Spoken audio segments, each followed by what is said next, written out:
ಶಿರಾನಗರದ ವರ್ಧಮಾನ್ ಶಾಲೆಗೆ ಆಗಮಿಸಿದ ಉಡುಪಿ ಪೇಜಾವರ ಮಠದ ಶ್ರೀ ವಿಶ್ವಪ್ರಸನ್ನ ತೀರ್ಥ ಸ್ವಾಮೀಜಿರವರು ಶ್ರೀಗಳಿಗೆ ಆರತಿ ಬೆಳಗುವ ಮೂಲಕ ಅದ್ದೂರಿ ಸ್ವಾಗತ ಕೋರಿದ ವರ್ಧಮಾನ್ ಶಾಲೆಯ ಶಿಕ್ಷಕವೃಂದ. ಈ ಸಂದರ್ಭದಲ್ಲಿ ಶ್ರೀಗಳಿಗೆ ಪಾದಪೂಜೆ ನೆರವೇರಿಸಿದ ವರ್ಧಮಾನ್ ಶಾಲೆಯ ಮುಖ್ಯಸ್ಥರಾದ ಸಂಜಯ್ ಗೌಡ, ಕಪಿಲ್ ಹಾಗೂ ಖ್ಯಾತ ಜಾನಪದ ಕಲಾವಿದ ಮೋಹನ್ ಕುಮಾರ್ ಸೇರಿದಂತೆ ಹಲವಾರು ಭಕ್ತರು ಉಪಸ್ಥಿತರಿದ್ದರು. ಲೋಕದ ಪರಿಚಯಕ್ಕೆ ವರ್ಧಮಾನ್ ಶಾಲೆಯ ಕ್ರಮ ಸ್ವಾಗತಾರ್ಹ ಎಂದ ಶ್ರೀಗಳು.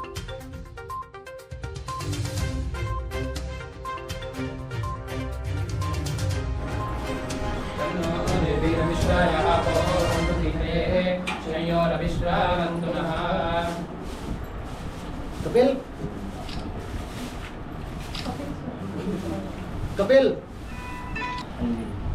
नमो ब्रह्मण्य देवाय जगद्देवाय कृष्णाय गोविंदाय नमो नमः नमो स्कंदे सहस्रमूर्ते सहस्रपादाक्षरो गुरुवारोहंत पुष्पिणीः भगवाच्च पुण्डरीः काणि समुद्रस्य ग्रहायिमे अपवरीयाः पदाः पुष्पायाश्च पुष्पिणीः बृहस्पति प्रसूदास्तानो मञ्चं ब्रह्मा स्वः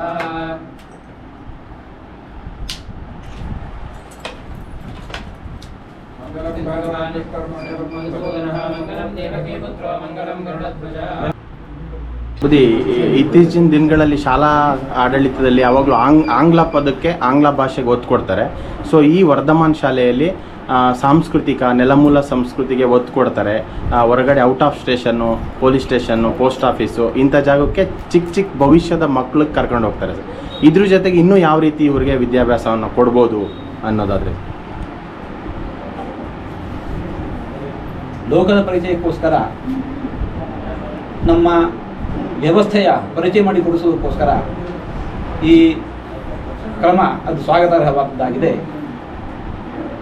ಮಕ್ಕಳಿಗೆ ನಮ್ಮ ಸಂಸ್ಕೃತಿಯನ್ನು ಪರಿಚಯಿಸುವ ನಿಟ್ಟಿನಲ್ಲಿ ರಾಮಾಯಣ, ಮಹಾಭಾರತ ಮೊದಲಾದಂತಹ ಐತಿಹಾಸಿಕ ಸಾಹಿತ್ಯಗಳ ಪರಿಚಯ ಮಾಡಿಸುವುದು, ಜೊತೆಗೆ ನಮ್ಮ ಮಾತೃಭಾಷೆ ಕನ್ನಡ ಭಾಷೆ ಹಾಗೂ ಈ ಎಲ್ಲ ನಮ್ಮ ಸಂಸ್ಕೃತಿಯನ್ನು ಪರಿಚಯಿಸಿಕೊಡುವ ಏನೆಲ್ಲ ಸಾಹಿತ್ಯಗಳಿದ್ದಾವೆ ಎಲ್ಲ ಸಂಸ್ಕೃತದಲ್ಲಿದ್ದಾವೆ, ಅದನ್ನು ಕೂಡ ಒಂದಿಷ್ಟು ಪರಿಚಯಿಸಿಕೊಟ್ರೆ ಯಾರೋ ಮಾಡಿದ ತರ್ಜುಮೆಯನ್ನು ಓದೋದಕ್ಕಿಂತ ಮೂಲದಲ್ಲಿ ಓದಿದಾಗ ಅದು ಹೆಚ್ಚು ಅನುಭವಕ್ಕೆ ಬರುತ್ತೆ.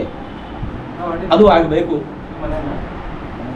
ಇನ್ನೊಂದು ನಿತ್ಯ ಅನುಷ್ಠಾನ ಮಾಡಿಸಬೇಕು.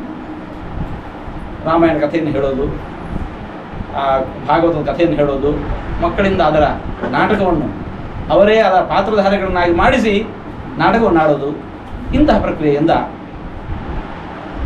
ಮಕ್ಕಳಿಗೆ ನಮ್ಮ ಸಂಸ್ಕೃತಿಯ ಪರಿಚಯ ಇನ್ನೂ ಹೆಚ್ಚು ಸುಲಭವಾಗಿ ಆಗುತ್ತೆ. ನಾವನ್ನೋದು ನಮ್ಮ ಉಪನಿಷತ್ಕಾರರು ತಿಳಿಸಿದಂತೆ ಮಾತೃದೇವೋಭವ, ಪಿತೃದೇವೋಭವ, ಆಚಾರ್ಯ ದೇವೋಭವ. ತಂದೆ ತಾಯಿಂದರಲ್ಲಿ ನಾವು ದೇವರನ್ನು ಕಾಣಬೇಕು, ನಮ್ಮ ಕಲಿಸುವಂತಹ ಗುರುಗಳಲ್ಲಿ ದೇವರನ್ನು ಕಾಣಬೇಕು.